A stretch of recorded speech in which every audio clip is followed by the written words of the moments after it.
1,500 paratroopers dropped out of the night sky from an altitude of just 800 feet, bringing with them nearly 190,000 pounds of equipment.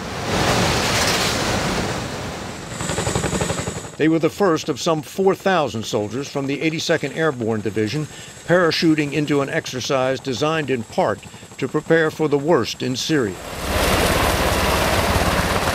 After seizing an airfield in the woods of North Carolina, they launched a helicopter assault on a compound where, for purposes of this exercise, chemical agents were believed to be stored.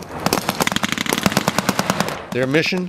Get to the chemicals before they fall into the hands of terrorists who would use them against Americans. Major General John Nicholson is commander of the 82nd. As we look at the evolving situation in Syria and other places around the world, we're preparing to deal with the reality of securing chemical weapons. In this exercise, they found one of the components for the deadly nerve agent VX. VX.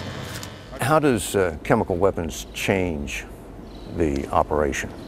Chemical weapons are not something we encountered in the last 10 years of counterinsurgency. So there's many dimensions to the issue of securing chemical stockpiles that we're working through right now. Does it inevitably make it a more dangerous operation? Absolutely.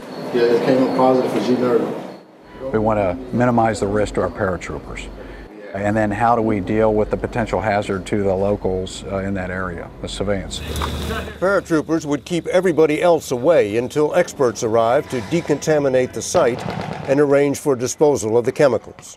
Do you have special units that are trained and equipped to handle chemical weapons? We do in the United States Army, and they're out here training with us right now.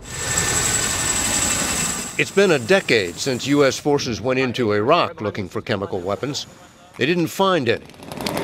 But the threat is back, this time in Syria. Suspected chemicals. If U.S. forces are ever sent on another chemical weapons hunt, it will be the paratroopers of the 82nd Airborne.